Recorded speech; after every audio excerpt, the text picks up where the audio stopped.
Bonjour très chers téléspectateurs de Canal Congo Télévision, bienvenue à votre émission Femmes aux multiples facettes. Votre émission a un réel plaisir de nous retrouver aujourd'hui pour ce nouveau numéro de votre émission. Je reçois pour vous Madame Marie-Josée Bounsana, qui est une grande dame, qui est d'abord présidente du cartel de femmes politiques leaders et secrétaire national chargée de l'éducation au sein du mouvement de libération du Congo, à qui je dis bonjour maman.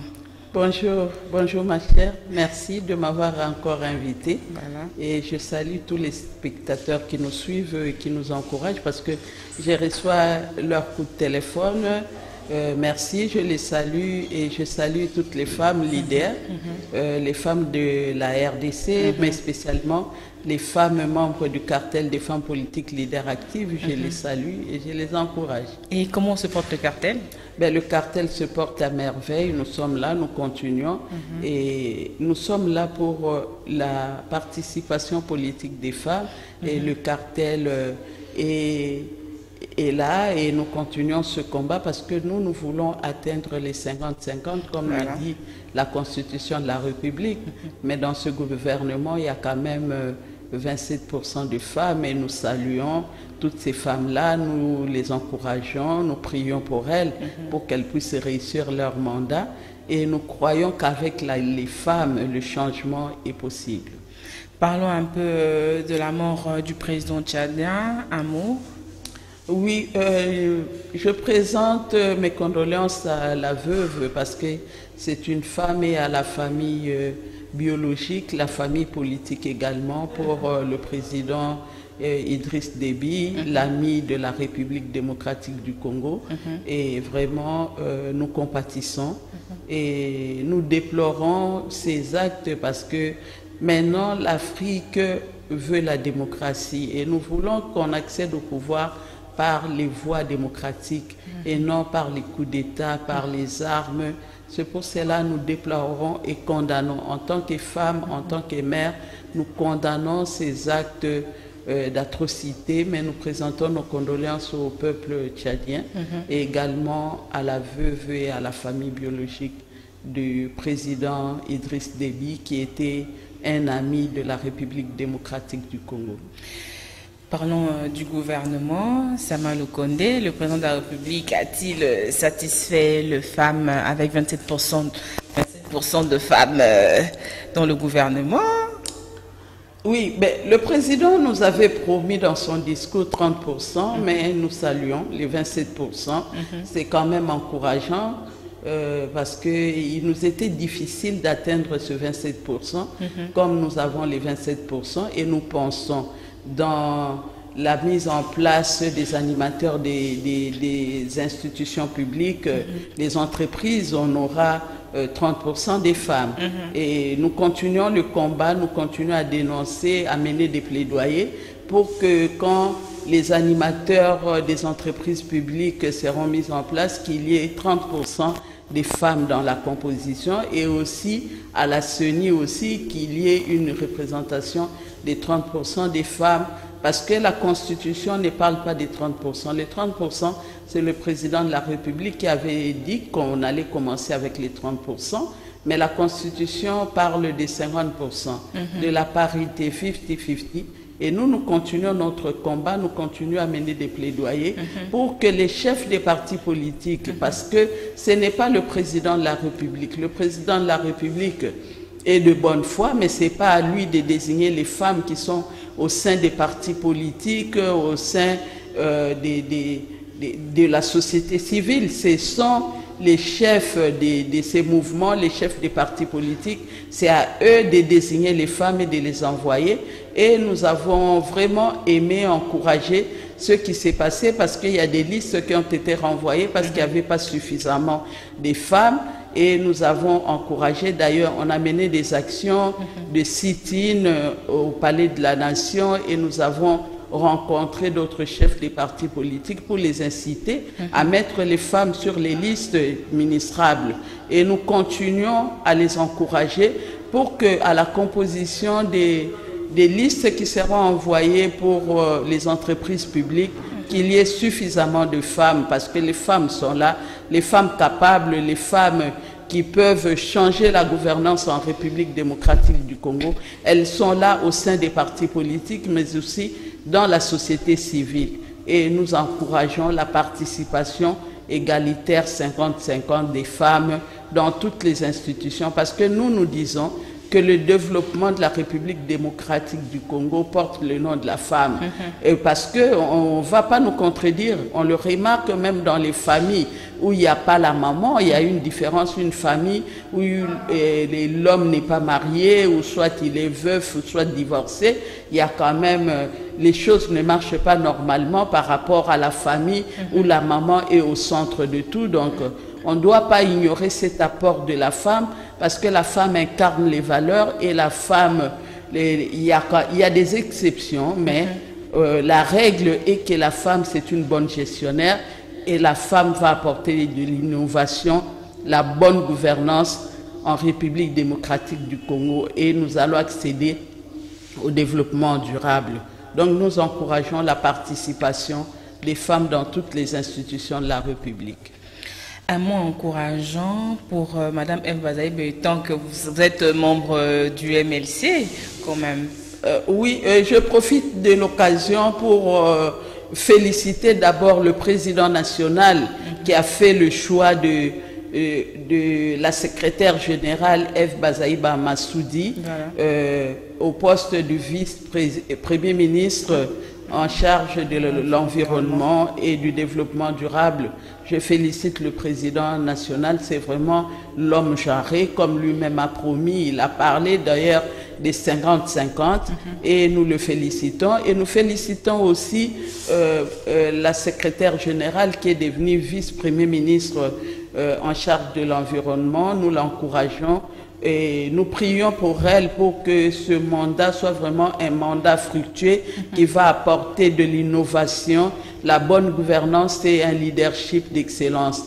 Donc nous encourageons la secrétaire générale, honorable Eve Bazaïba Massoudi, et nous prions que le Dieu puisse l'accompagner, le Dieu puisse l'assister, parce qu'on dit qu'il y a beaucoup de projets dans le cœur humain, mais ce sont des desseins de l'Éternel qui s'accomplissent. Et ceux qui se confient en l'Éternel ne sont ni honteux ni confus.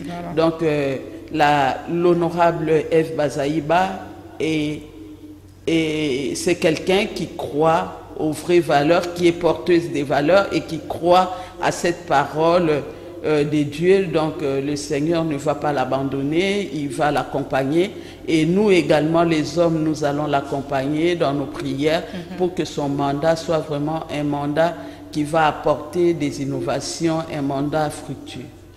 Le gouvernement Sama Lukonde, l'investiture reportée à une date ultérieure. Pourquoi? Ben là, c'est parce que c'est le résultat des élections de 2018. Plusieurs de nos députés qui sont là-bas à l'hémicycle n'ont pas été votés. Donc, ils ne se retrouvent pas dans la population. Eux, ils sont là-bas pour leur ventre, ils sont là-bas pour des intérêts égoïstes, parce que ceux qui sont en train de revendiquer, moi, je trouve anormal. On est député et vous réclamez en même temps de devenir des ministres, et pourtant le peuple vous a élus. Si réellement, entre parenthèses, ils étaient élus pour proposer des lois, pour contrôler le gouvernement, mais maintenant eux ils veulent être des juges partis. C'est quand même anormal. Et en plus ils ont des suppléants, des épouses, des suppléants des sœurs, des suppléants des enfants. On n'est pas venu, la République ne doit pas être une république des familles. Et parce qu'ils veulent maintenant devenir des ministres, ils veulent devenir des mandataires dans les entreprises publiques et laisser le siège pour lequel le peuple, soi-disant, les a élus. C'est pour cela que nous demandons au peuple congolais d'ouvrir l'œil et le bon, la population, parce qu'on dit le peuple ne mérite que ses dirigeants. Si nous choisissons mal nos dirigeants, si nous les choisissons parce qu'ils nous amènent du riz, le poulet, un pagne, le t-shirt, et moi je dois les lire parce qu'il m'a donné un t-shirt, parce qu'il m'a donné un $10, parce qu'il est membre de ma famille, parce qu'il est ceci, cela, ben, nous voyons le résultat, la conséquence. Mais si réellement, aux élections à venir, si nous prenons tous ces aspects en compte et choisissons des bons gouvernants, je crois que ces personnes vont quand même apporter de l'innovation dans la gouvernance de la République pour que ce pays accède au développement durable. Ils ne sont là, ils ne proposent pas de loi, ils sont là seulement pour les fauteuils, ils sont là pour de l'argent, ils sont là, ils font le chantage là. Pour le programme du gouvernement, ils font du chantage. Il y a d'autres qui disent qu'ils n'ont pas des lunettes, il faut qu'on leur achète des lunettes. Peut-être il faut leur envoyer chez un ophtalmologue pour la consultation, parce que c'est le terme, plusieurs ont utilisé ces termes qui ne voient pas, ils ne peuvent pas lire cette proposition du programme du gouvernement. Donc, ça sous-entend qu'ils sont devenus des aveugles. Il faut leur envoyer chez un ophtalmologue pour qu'on leur donne des lunettes. Là, ça sous-entend qu'il faut leur corrompre. Donc, c'est vraiment indigne pour les représentants des personnes que nous qualifions des honorables, poser de tels actes qui ne les honorent pas. Et nous croyons que le peuple aussi les regarde, le peuple les observe. Et bien, il y aura la sanction aux élections à venir. Nous devons vraiment nous choisir des bons dirigeants, des bonnes personnes qui pourront valablement nous représenter dans l'hémicycle et non des personnes qui ne seront là que pour leur ventre, pour chercher des positionnements et enfin céder le fauteuil de l'hémicycle aux enfants, aux épouses. Donc c'est vraiment anormal. La République ne peut pas avancer avec de telles pratiques. Donc nous continuons à les dénoncer, nous en tant que femmes, et nous continuons à dénoncer ce genre de pratiques. Il faut dénoncer ce genre de pratiques. Que peut-on attendre des femmes de ce gouvernement de l'Union sacrée? Ben, nous disons que le changement porte le nom de la femme. Et vous n'allez pas me contredire, madame la journaliste, que là où il y a la femme, il y a quand même un changement. Voilà. Et une maison où il n'y a pas de femme, nous le remarquons, nous voyons la différence. Nous voyons même cela dans le comportement des enfants et dans la gestion de la famille. Et partout où il y a la femme, je crois, une famille où il y a la femme, les choses sont en ordre, les choses marchent normalement. Bien sûr, il y a des femmes qui font exception, qui s'écartent de la règle, mais la règle en général, les femmes sont des bonnes gestionnaires, et ce sont des porteuses des valeurs, ce sont des personnes qui transmettent la vie. Et là où il y a la femme, il y a la vie. Et nous croyons que ces heureuses promues à ce poste ministériel vont apporter des innovations, vont apporter le changement. Et nous les encourageons, nous leur demandons également, parce que quand souvent les femmes ont un pouvoir, ils n'associent pas les autres femmes.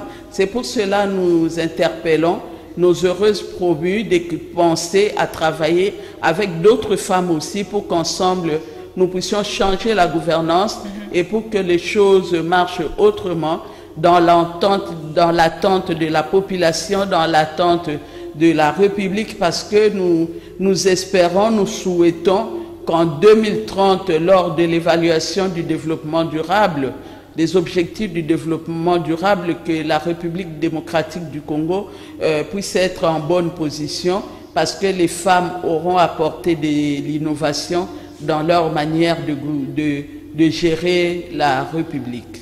Parlons de l'arrestation de l'ex-ministre de l'EPSP, Willy Bakonga, à Brazzaville. Qui sont vos avis? Ben oui, c'est une bonne chose parce que c'était anormal qu'on puisse arrêter d'autres personnes, ceux qui étaient à la CECOP, et pendant que lui, le ministre titulaire, ne soit même pas inquiété. Il n'était pas inquiété, on ne l'a jamais interpellé, donc il fallait seulement qu'il traverse pour que de l'autre côté qu'on puisse le saisir. C'est anormal parce que il a volé, il a saboté il a saboté le programme du chef de l'État en ce qui concerne la gratuité de l'enseignement, parce que quand vous détournez l'argent qui est censé payer les enseignants, qui est censé donner le frais de fonctionnement aux écoles, vous les détournez pour vous, donc vous ne méritez que la prison, parce que là vraiment c'est saboter le programme de la gratuité de l'enseignement, un programme que tout le monde a salué, que tout le monde a encouragé. Et mais voilà, pour des raisons qui lui sont propres, il a saboté ce programme. Il s'est accaparé de l'argent qui était destiné à payer les enseignants, à payer les frais de fonctionnement. Il s'est accaparé de ça, mais que l'État se charge de lui et que la magistrature fasse son travail, parce que nous observons pour voir un peu la suite de ce dossier et nous croyons qu'il sera sanctionné, il va payer de ses actes et on ne doit pas seulement sanctionner les personnes, les envoyer à Makala. Il ne suffit pas d'envoyer toutes ces personnes à Makala, mais il faut aussi saisir les biens. Il faut que l'État récupère les choses qui ont été dilapidées. Il faut que l'État arrive à saisir le bien, parce que jusque-là, on entend des gens arrêtés, des gens envoyés en prison, mais jamais on n'a vu ce que l'État a déjà récupéré. Donc l'État doit tout faire pour récupérer l'argent, que l'argent rentre dans les caisses de l'État, et cela permettra le bon fonctionnement des institutions de la République et également aussi la gratuité de l'enseignement. Est-ce qu'on peut espérer à la gratuité de l'enseignement en RDC? Mais oui, nous devons espérer à la gratuité de l'enseignement. Donc, c'est repris dans la Constitution, la gratuité de l'enseignement. Donc, nous ne pouvons qu'encourager, et nous croyons que celui maintenant qui va s'occuper du ministère de l'EPST et fera en sorte que l'argent affecté pour la gratuité de l'enseignement soit réellement destiné à cela, que l'argent ne soit pas détourné, pour que les enseignants soient bien payés et qu'il y ait aussi les frais de fonctionnement dans ces écoles. Tant qu'il n'y a pas les frais de fonctionnement, les enseignants, les préfets d'école vont recourir seulement à la contribution des parents, parce qu'on ne leur donne pas les frais de fonctionnement. Comment ils vont faire fonctionner l'école? Il faut des frais de fonctionnement, il faut un bon salaire aussi pour les enseignants, et également aussi la réhabilitation des infrastructures scolaires.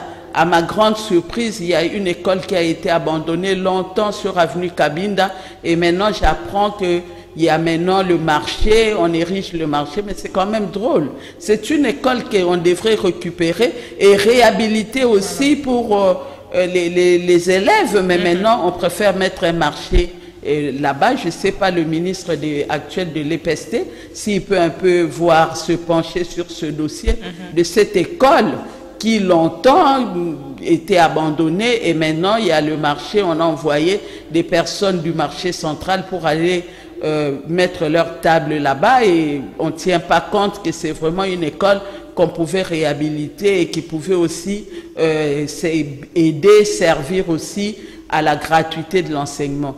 Donc il faut réhabiliter les infrastructures scolaires, il faut payer les enseignants comme il se doit, il faut aussi le frais de fonctionnement pour que cette gratuité soit vraiment réelle dans notre pays et que ça ne soit pas un simple slogan. Parce qu'il faut, en créant les infrastructures, les autres bâtiments, on pourra diminuer le nombre des élèves dans les classes, parce que maintenant le nombre est beaucoup. Il y a des classes où il y a 50 élèves. Or, on ne peut pas avoir une classe à 50 élèves. Donc, on doit construire les bâtiments et on doit réhabiliter les bâtiments existants pour qu'on puisse regorger les classes où il y a beaucoup d'élèves. Okay. Parlons de l'Assemblée nationale, pétition contre Mbosso, initiée par quelques députés. Quels sont vos avis?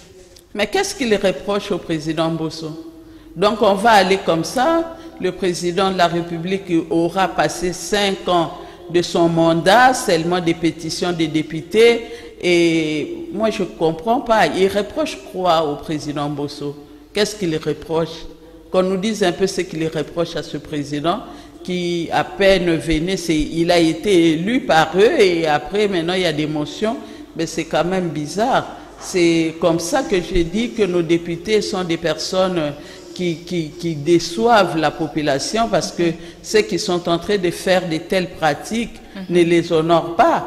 Ça démontre qu'ils ne sont pas là pour la République, pour que les choses avancent, mais ils sont là pour leur ventre. C'est vraiment dommage qu'on nous dise un peu qu'est-ce qu'ils reprochent à leur président, qu'ils ne peuvent pas traiter, qu'ils ne peuvent pas solliciter une audience pour le rencontrer, essayer de discuter avec lui et trouver des solutions. Seulement l'émotion, mais la République en a marre de toutes ces émotions, parce que nous croyons que cela ne va pas nous aider, cela au contraire va retarder même la bonne gouvernance de la République. Ils sont là pour proposer des lois qui vont sécuriser la République, qui vont sécuriser les institutions. Et il y a aussi la loi qu'on a commencé à débattre, la loi pour la mise en place de la CENI. Les élections, ce n'est pas dans 3 ans, dans 2 ans et demi. Donc c'est maintenant qu'on doit préparer toutes ces choses et voir un peu comment nous pouvons avoir les cartes d'identité. Tout cela, ils n'en parlent pas. Et maintenant, seulement d'émotion. Ben, je ne sais pas pourquoi on veut déchoir le président du Parlement. C'est vraiment drôle. Cela ne les honore pas, franchement. C'est le résultat de ce que Nanga a produit. Donc, Nanga, si c'était dans d'autres cieux, il serait déjà, sa place serait en prison, pas comme ça. Parce que tout ce que nous connaissons dans l'hémicycle, c'est le produit de ce qu'il a fait avec les amis qui étaient de l'autre côté. Donc c'est eux qui ont truqué sur les élections, qui ont envoyé des personnes, nommé des personnes, au lieu d'envoyer des personnes qui ont été réellement élues par la population. Bien sûr, il y a d'autres qui ont été élus, mais ils sont à combien dans l'hémicycle? Ils ne sont pas majoritaires là-bas. La majorité, ce sont des personnes qui ont été nommées par Nanga. Et voici le résultat, la République en pâtit. Restons à l'Assemblée nationale, le comportement des députés révolutionnaires qui réclament le bien et par moments de l'argent. Quel exemple pour notre société? Mais nous ne pouvons que condamner.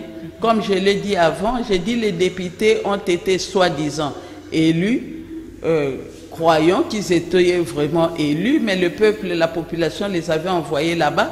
Pas pour le poste, pas pour leur ventre. La population les avait envoyés pour qu'ils puissent proposer des lois qui vont avantager cette population et qui vont faire avancer les choses, la gouvernance dans notre pays et également contrôler aussi l'action du gouvernement. Mais eux, ils sont là, ben, ils sont plus pour leur ventre, ils sont plus pour leurs intérêts, comme ils ont pour suppléants des femmes, des épouses, des maris et des enfants. Maintenant, ils veulent devenir des ministres pour céder la place aux personnes que la population n'avait pas élues. Parce que tous ces suppléants, qui les connaît? La population ne les connaît pas, ils vont rendre compte à personne. Mais eux, par contre, eux, ils ont été envoyés à l'hémicycle pour parler au nom de cette population-là. Ils sont redevables à la population et maintenant ils veulent fuir leurs responsabilités pour devenir des ministres et laisser des personnes qui n'ont pas été élues. Moi, je crois que si réellement ils aiment la République, ils doivent proposer les lois qui vont dire que celui qui est député reste député, il n'a pas droit à chercher à devenir ministre. Les autres, parce qu'il y a beaucoup d'intellectuels dans notre pays, il y a beaucoup de personnes qui ne sont pas dans l'hémicycle, qui peuvent bien jouer ce rôle-là, des animateurs des institutions du gouvernement. Mais pourquoi seulement ils ne sont pas les mêmes personnes? Ils ont été élus. Ils ont présenté leur programme, ce qu'ils allaient faire dans l'hémicycle au Parlement. Donc, ils doivent continuer ce travail peut-être jusqu'aux élections de 2023 et le peuple va décider sur leur sort. Et maintenant, ils veulent s'écarter de leur mission pour aller au gouvernement. Quoi faire? On ne peut pas avoir un gouvernement de 500 personnes, les soi-disant révolutionnaires. Ils ont mené quelle révolution? Ils ont mené quelle révolution?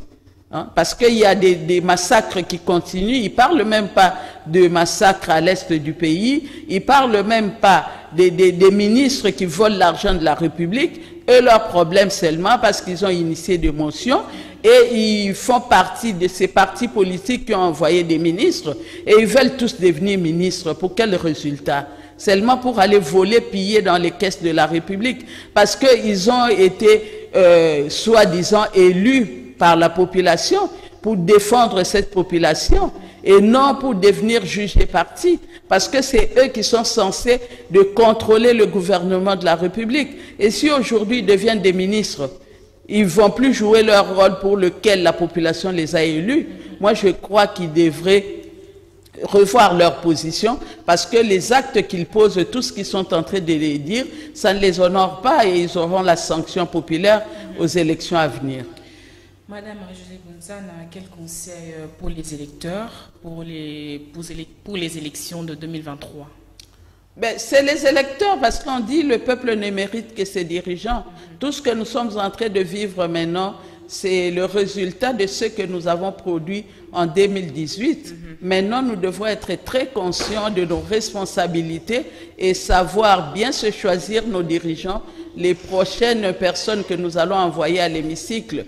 Nous n'allons pas élire parce que tel est membre de ma famille, tel est de ma tribu, et tel m'a donné un t-shirt, m'a donné un pagne, m'a donné un $10. Mais nous devons quand même choisir des personnes qui peuvent nous représenter valablement, et pas des personnes qui auront aussi également pour suppléants les épouses et les enfants, parce qu'on ne peut pas rebâtir cette nation avec ces pratiques. Donc, ce sont des pratiques qui déshonorent même la République vis-à-vis des partenaires, parce que c'est anormal. Comment on va créer une République des familles, des 30 familles qui nous représentent, ou 500 familles? Là, c'est impossible. Donc, la population doit être très regardante et nous devons faire très attention aux élections à venir. Il faut vraiment voter des personnes par rapport à leur programme, par rapport à leur projet de société et non par rapport à ce qu'ils sont. Parce que pendant la campagne électorale, les gens apportent toujours des cadeaux, mais après, ils ne sont pas redevables. Ils ne rendent pas compte. Il y a d'autres, depuis qu'on les a élus, ne rentrent pas à leur base pour rendre compte. Ils ont peur parce que la base les attend pour leur poser des questions. Mais nous demandons à cette population, nous voulons que la population elle-même s'assume aussi, se choisir des bons dirigeants pour que les choses en République démocratique du Congo puissent fonctionner normalement comme nous le voyons dans d'autres cieux aussi. Sinon, nous n'aurons que nos yeux pour pleurer. Parlons un mot sur la guerre à l'est du pays, dont les femmes sont victimes des viols. Un mot? Oui, cette guerre a trop duré aussi. Cette guerre a trop duré. Nous ne comprenons pas pourquoi on n'arrive pas de faire taire les armes à l'est du pays. Cela vraiment dépasse nos entendements, parce que nous croyons que nous avons une armée, et maintenant nous devons reformer cette armée aussi et essayer d'envoyer des bonnes personnes qui vont aller travailler pour la République. Parce qu'on a eu de bons soldats qui étaient au front, mais la suite, nous le connaissons, les Mamadou Ndala, les Moussa Mabé, toutes ces personnes qui nous ont quittés, et pourtant ils étaient là au prix de du sacrifice suprême. Ils étaient là au front et ils ont défendu nos frontières. Mais maintenant, nous demandons au nouveau ministre de la Défense nationale de voir un peu si peut-être recycler nos militaires et après les envoyer au front pour qu'ils vraiment puissent nous sécuriser, parce que c'est quand même anormal. Chaque jour, il y a des femmes violées, il y a des enfants tués, il y a des innocents, il y a des veuves, il y a des veufs, et c'est là jusque quand? C'est pour cela, comme le président lui-même avait promis de sécuriser l'Est du pays, il faut qu'il y ait vraiment de bonnes personnes et sanctionner aussi, parce qu'il n'y a pas de sanctions, ils n'ont pas peur. On sait qui fait quoi, souvent ils sont là, et même il y a d'autres autochtones aussi qui favorisent seulement pour des pierres précieuses. Et maintenant, il faut vraiment qu'on puisse avoir une bonne armée qui va défendre nos frontières, mais s'il faut recourir aussi aux armées de nos amis de l'Afrique, c'est une bonne chose aussi, mais il faut d'abord que nous-mêmes, nous soyons en mesure de défendre nos frontières. Parce que souvent, quand on fait recours aux armées étrangères, ces personnes ne viennent que, ils vont là-bas quand ils sont à Kinshasa, ils disent autrement. Mais une fois arrivés sur le terrain, ils voient des pierres précieuses, ils deviennent aussi des commerçants et là, ça devient très compliqué pour nous. Donc, nous devons vraiment avoir nos propres soldats qui vont défendre nos frontières et les autres peuvent seulement venir nous accompagner, nous appuyer pour que les rebelles soient vraiment matraqués, soient arrêtés, soient traduits en justice aussi, et pour que la population soit en sécurité. Nous sommes arrivés à la fin de cette émission, Femmes aux multiples facettes. Un mot de la fin pour ce numéro. Oui, merci de m'avoir encore une fois associé à notre émission Femmes aux multiples facettes, qui est une émission qui parle de l'actualité et qui encourage également le combat de la femme. Voilà. Je salue les honorables excellences membres du cartel des femmes leaders, du cartel des femmes politiques leaders actives. Je salue les nouvelles promues, nos femmes qui sont maintenant promis comme ministres dans tel secteur. Nous les encourageons, nous les accompagnons parce que nous voulons que quand les femmes gagnent, c'est la République qui gagne. Et les femmes n'ont pas droit à l'erreur parce qu'elles sont porteuses de vie et également sont éducatrices de tous. Moi, je crois nous devons faire des choses autrement et nous les interpellons aussi à associer d'autres femmes dans leur cabinet pour qu'ensemble, nous puissions apporter de l'innovation. Et je salue toutes les femmes de la République démocratique du Congo, chacune dans son domaine.